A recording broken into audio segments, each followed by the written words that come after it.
Sabi mo na iba yata yung trato ng mga Pilipino sa'yo. Hapon kasi yung lahi mo. Kunyari yung mga Filipino, pag nakakita nila yung mukha mo, akala nila na hindi ka Pinoy. Pero Pinoy ka pala, 'di ba? So, parang anong ugali nila sa'yo? Anong reaction nila?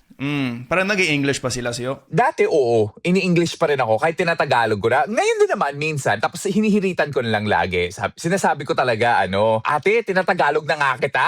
Huwag mo na ako Englishin. Kasi magreklamo rin naman sila na parang, naku, nanonosebleed na ako, English ako ng English. Sabi ko, bakit pa hindi naman kita pinapa-English, di ba? Tinatagalog naman kita. Natatawa rin ako sa mga moments na gano'n. Pero nagigets ko naman kasi ikaw nga, tinitingnan kita ngayon, hindi natatanggap ng utak ko na Tagalog yung lumalabas sa bibig mo. At sanay na ako. Kasi mga, ewan ko, 60 or 70% ng mga interaction ko sa mga Pilipino, English lang yung gusto nilang gamitin. Kahit nagtatagalog ako. Ganun talaga. Sanay na.